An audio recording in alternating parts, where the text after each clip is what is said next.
네, 반갑습니다, 여러분. 오늘부터는 여러분들이랑 면역 체계에 대해서 이야기를 해보려고 합니다. 그중에서 오늘의 내용은 어떤 내용이냐? 자, 면역을 이끌어갈 때 이제 튼튼하면 면역이 좋다라고 얘기를 하겠지만 우리가 튼튼하지 못하다 혹은 면역력이 떨어졌다 할 때 질병에 걸리게 되죠.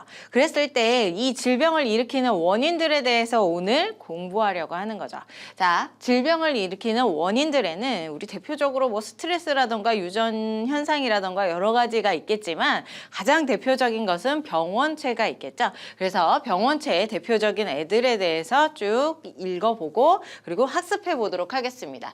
자, 병원체에는 뭐 세균부터 시작해서 바이러스 등등등등 여러 가지가 있다. 우리가 공부해야 되는 이 여러 가지들의 병원균들의 종류를 알고 그 다음에 걔네들의 특징을 알아두시고 그다음 문제에서 이제 어떤 식으로 나오게 되냐면 어떤 병원균의 두 가지 혹은 세 가지를 융합을 해서 얘네들의 특징 혹은 공통점, 차이점 이런 것들을 물어보게 됩니다. 자, 그러면 그 중에서 가장 첫 번째 가장 잘 나온다라고 얘기를 해줄 수가 있는 세균 먼저 이야기를 해보도록 하죠. 자, 이 세균이라고 하는 애는 세균이 내 몸속에 들어오면은 질병에 걸려요, 뭐 병에 걸려요 이런 얘기들은 정말 많이 들어서 세균이 질병을 일으키는 병원체임은 이미 알고 있을 거예요. 그러면 얘의 특징은 어떤 특징을 가지고 있느냐? 자, 먼저 얘는 세포라고 얘기를 해줄 수가 있어요. 자, 단세포라고 하는데 하나의 덩어리로 이루어진 세포예요. 여러 개의 세포가 하나의 생명체를 이루는 게 아니라 하나의 세포가 하나의 생명체를 이루는 단세포이다. 자, 세포이다라고 한다는 것은 세포막을 가지고 있다라고 볼 수가 있습니다. 자, 그래서 그림에서도 보게 된다면 피막이라고 하는 것과 함께 세포막이 여기에 함께 속해져 있죠. 그래서 세포막을 가지고 있는 세포의 구조가 바로 세균이다라고 얘기를 해줄 수가 있어요. 하지만 얘 같은 경우는 세포막은 있지만 우리 원핵생물이다라고 하는데 핵막은 없어요. 세포막은 있지만 핵을 경계지을 수 있는 핵막은 없다라는 거예요. 그러면 핵막이 없으면 유전물질도 없나? 아니, 유전물질은 있어요. 유전물질은 있지만 이 유전물질과 그 다음에 외부 공간을 이렇게 분리시켜 줄 수 있는 핵막이라고 하는 것이 없다. 자, 이런 핵막이 없는 놈들을 우리는 핵이 없다라고 표현을 하고요. 그런 애들을 우리는 원핵생물이라고 표현을 합니다. 자, 세포 구조이면서 원핵생물 이에요. 원핵생물, 원시적인 핵생물이라고 해서 핵막이 없어서 핵이 없는 생물. 핵이 없다고 해도 유전 물질이 있다라는 거 꼭 기억하시면 될 것 같아요. 자, 핵이 없는 원핵생물인데 핵막도 없는데 이 물질 안에, 이 생명체 안에 다른 세포 소기관들이 막을 가지고 있을 소기관들이 있겠냐 이 말이죠. 자, 핵이 가장 중요해서 이 핵이 이제 막을 가지고 있으면 다른 소기관들도 막을 가질 수 있는 능력들이 돼요. 하지만 지금 이 원핵생물 같은 경우는 핵막 자체도 없죠. 그렇기 때문에 다른 부수적인 소기관들도 막을 가질 수가 없습니다. 그래서 여기 써 있지는 않지만 여기 있네요. 세포 소기관들이 없어요. 막으로 둘러싸여 있는 소기관들이 없는 거예요. 다른 소기관, 막이 아닌 소기관은 있습니다. 누구냐면 리보솜이라고 하는 단백질로만 이루어진 놈들은 있어요. 하지만 세포막으로 이루어진 인지질 이중층으로 이루어진 막을 가진 이제 세포 소기관들은 존재하지 않는다. 핵도 존재하지 않고 세포 소기관, 막성 소기관들도 존재하지 않는다는 거 기억을 하시면 될 것 같아요. 자, 유전물질이 있다라고 얘기를 했죠. DNA가 있어서 핵막은 없어서 핵 속에 존재하지는 않지만 유전물질이 있어서 얘가 유전현상이라던가 아니면 돌연변이라던가 증식이라던가 이런 생명활동들은 하게 됩니다. 자, 또 하나 세포벽을 가지고 있어요. 우리 식물세포는 세포벽을 가지고 있다 익히 알고 있죠. 그것과 반해서 이제 세균이라고 하는 애도 세포벽을 가지고 있는데 이 세포벽 같은 경우는 식물세포의 세포벽이랑 좀 종류가 달라요. 그래서 얘 세포벽의 종류 혹은 성분을 뭐라고 부르냐면 펩티도 글리칸이라고 얘기를 해요. 펩티도 아래쪽으로 글리칸 이렇게 부릅니다. 자, 펩티도 글리칸층이 있어가지고 이제 얘를 세균이라고 얘기를 해줄 수가 있습니다. 그럼 이 이 세균을 내가 이제 들어왔을 때, 내 몸에 들어왔을 때 얘를 치유하기 위해서 치료제로서 무엇을 사용하느냐? 항생제를 사용을 하게 된다. 자, 이 항생제를 잘 기억을 해줄 필요가 있는 게 병원체에 대해서 비교를 할 때에 세균이랑 바이러스가 가장 많이 비교돼서 나와요. 그러면 이 바이러스도 항생제를 처리를 하면 아, 얘가 치료가 되겠구나 이렇게 생각하는 친구들이 너무나 많죠. 병원에서도 웬만하면 막 항생제를 때려 넣는 옛날에 병원들도 있었으니까 지금의 병원이라고 얘기하면 안 되고 자 옛날에 병원들도 있었으니까 자 이 항생제가 만병통치약이라고 생각을 하고 바이러스에도 치료제 혹은 세균에도 치료제 이렇게 생각을 하는 친구들이 있습니다. 하지만 항생제는 오로지 세균에만 작용을 해요. 가장 기본적인 항생제는 누구를 이렇게 만들지 못하게 만드냐면 여기에 있는 세포벽 펩티도글리칸층을 만들지 못하게 형성하지 못하게 하는 성분이 이제 항생제의 가장 기본적인 성분이다라고 볼 수 있어요. 그래서 이 펩티도글리칸층 세포벽을 형성하지 못하면 세균이라고 하는 애들은 이제 보호받지를 못하고 세포벽으로부터 보호하고 있었겠죠. 그런데 이런 보호 받는 작용을 못하고 그다음에 외부로부터 여러 물질들이 들어오면서 빵 하고 터져가지고 살아남지 못하게 되는 그런 현상들이 나타나게 되죠.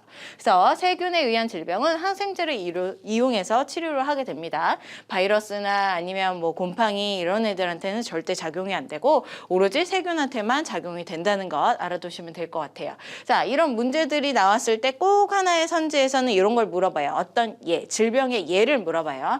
자, 세균이 일으키는 질병의 예 는 이런 애들이 있죠. 결핵이라던가 식중독이라던가 세균성 식중독이라던가 폐렴이라던가 자 결핵이나 뭐 이런 애들이 꼭 바이러스와 함께 연결이 되는 줄 아는데 이제 바이러스랑은 구분지어서 세균에 의해서 일어나는 결핵 그다음에 세균성 식중독 폐렴 등이 있다라는 것 알아두시면 될 것 같아요.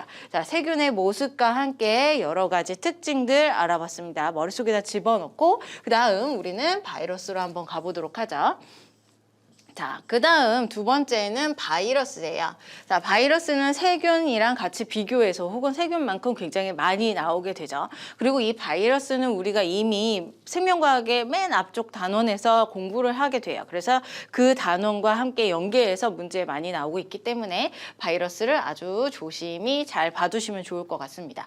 자, 바이러스는요, 이제 세균이냐, 세포냐 아니냐로 먼저 따져봐야 되겠죠. 세균도 마찬가지로 세포냐 아니냐 먼저 따졌듯이 이제 바이러스도 마찬가지로 세포냐 아니냐 먼저 따져봐야 돼요.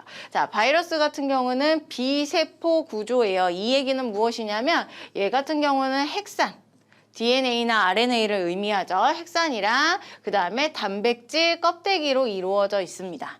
그래서 자, 세포가 되려면 세포막을 가지고 있어야 돼요. 그 세포막은 인지질 이중층을 이루고 있어야 되죠. 근데 이 인지질 이중층이 아니라 단백질 껍질로 이루어져 있기 때문에 얘는 세포가 아니다라고 얘기를 해줄 수가 있어요. 그 다음 핵산으로만 이루어져 있어요. 핵막이 없어요. 그렇기 때문에 얘도 핵이 없을 뿐더러 다른 세포 소기관들도 없고 세포도 아니고 대신 이제 핵산 DNA나 RNA가 존재하면서 단백질 껍질로 이루어진 아이가 이제 바이러스다라고 볼 수 있죠.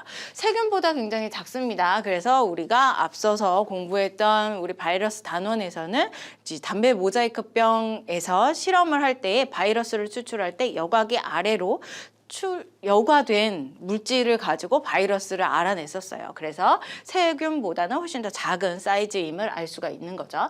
자, 그리고 이 바이러스 같은 경우는 효소가 없죠. 세포막도 없어서 세균도 아닐 세포도 아닐 뿐더러 자, 효소가 없어요. 얘 같은 경우는 물질 대사를 하는 놈인데 자, 물질 대사를 할 수가 없습니다. 스스로 물질 대사를 못하죠. 그래서 얘가 물질 대사를 하기 위해서 혹은 증식을 하기 위해서 어떤 짓을 하게 되냐면 살아있는 숙주세포 내부로 들어가게 되는 거죠. 죽어있는 숙주세포로 내부로 들어가서는 얘도 죽어있는 상태. 하지만 살아있는 숙주세포 내부로 들어가게 되면 이 살아있는 숙주세포의 효소를 사용해서 물질 대사를 하게 됩니다. 그것을 우리는 뭐라고 부르냐면 활물기생이라고 얘기를 하죠. 활물기생, 스스로 물질 대사를 못하지만 숙주세포의 효소를 이용해서 물질 대사를 하고 유전하고 증식하는 이런 모습들을 보이게 된다라고 볼 수 있어요. 자, 바이러스에 의한 질병은요, 어떤 치료제를 사용을 하냐면 항바이러스제를 사용을 합니다.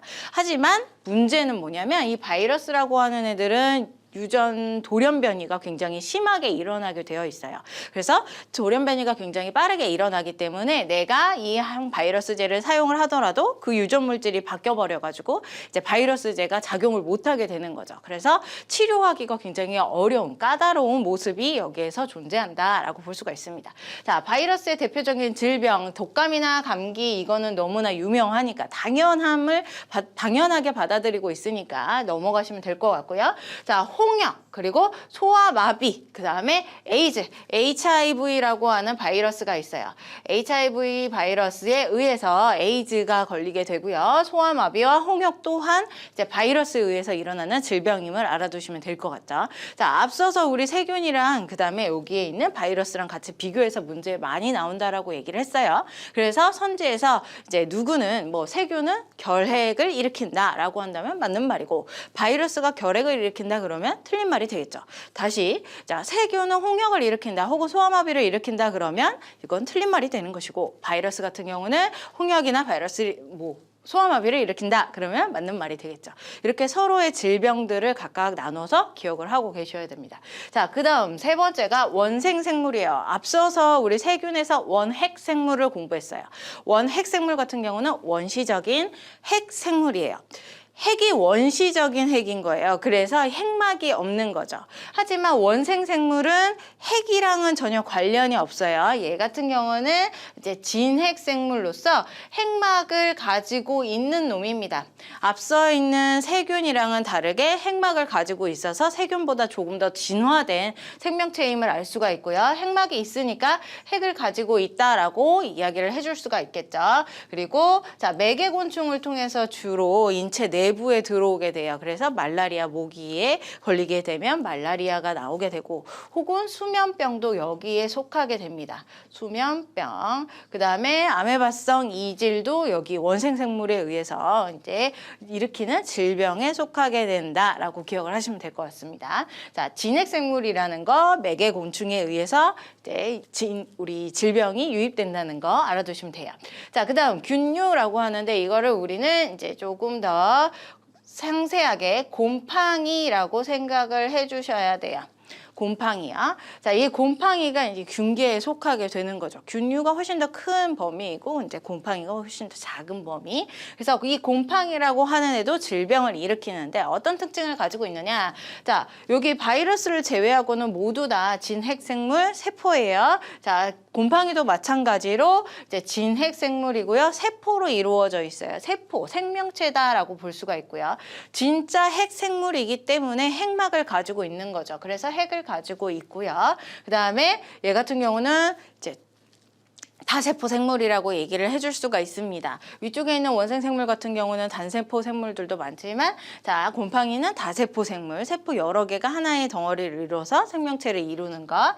자, 이 곰팡이가 몸에 직접 증식을 하거나 아니면 독성을 퍼뜨려가지고 몸에 질병을 일으키는 게 바로 요놈의 하는 짓이다. 이렇게 알아두시면 될 것 같아요. 자, 얘는 항진균제를 사용을 하게 되는데요. 이 항진균제 같은 경우는 바이러스제라던가 아니면 항생제보다는 좀 출제 빈도가 떨어지니까 알아두기만 하면 연결시켜서 알아두기만 하면 될 것 같아요. 자, 무좀이라던가 폐 질환이라던가 이런 것들이 곰팡이에 의한 질병임을 알 수가 있겠죠.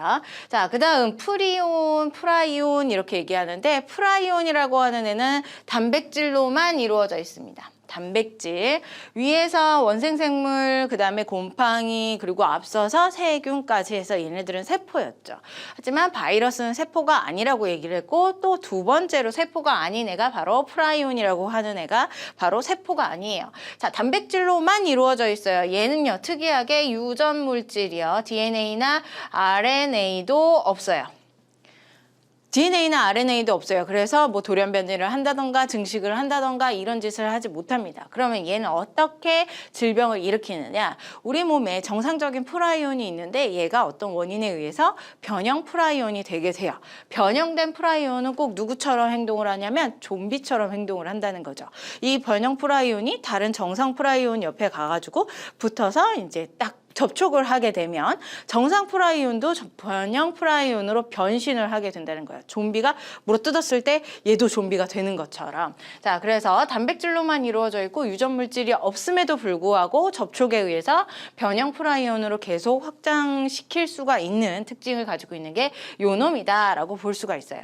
그럼 얘는 어떤 일을 하게 되느냐면 신경계에 작용을 하게 됩니다. 신경계에 작용을 하게 돼요. 그래서 뇌에 작용을 해가지고 뇌에 구멍을 뚫게 돼서 이제 뇌가 꼭 스펀지처럼 구멍이 뽕뽕뽕뽕 뚫리는 현상이 나타나게 되죠.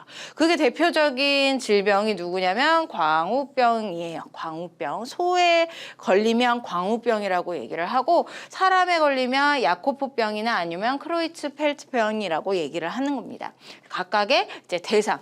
질병이 걸린 대상이 누구냐에 따라서 병증의 이름이 달라지고 그 병증을 일으키는 원인 병원체는 오로지 프라이온이다. 이 프라이온은 유전 물질이 전혀 없다라는 거 이 사실만 알아두시면 될 것 같아요. 자, 이렇게까지 해서 우리 세균부터 해서 5가지를 이야기를 해봤는데요. 이런 병원체들은 어떻게 우리 몸속에 들어오게 되느냐? 감염 경로가 존재하죠. 일단은 숨을 쉬게 되면서 공기 중에 있는 입자유에서 감염이 되는 경우도 있어요. 그게 바로 호흡기를 통한 감염이 되는 거죠. 결핵 같은 경우는 세균이고 그다음에 감기, 독감 얘네들은 바이러스인데 얘네들도 다 세균이나 바이러스 모두 다 이제 호흡기를 통해서 내가 감염증에 걸릴 수가 있다라는 거예요. 자, 그다음 소화기 먹는 거죠. 먹어서 이제 소화기 목을 통해서 입, 목, 그다음에 위, 소장, 대장 이렇게 소화기를 통해서 우리가 감염을 겪게 되는데 세균성 식중독이라던가 아니면 콜레라라던가 이런 것들이 이제 소화기를 통해서 감염된 현상. 자, 매개곤충은 아까 원생생물에서 얘기를 했죠. 말라리아 같은 거, 수면병들 같은 거 원생생물에 의해서 이렇게 매개곤충을 통해서 감염이 됩니다.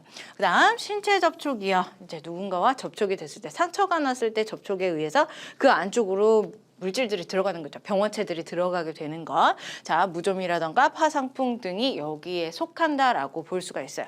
에이즈도 여기에 속할 수 있겠죠. 우리 신체 접촉을 통해서 이렇게 에이즈까지도 감염이 된다라고 알아두시면 될 것 같아요.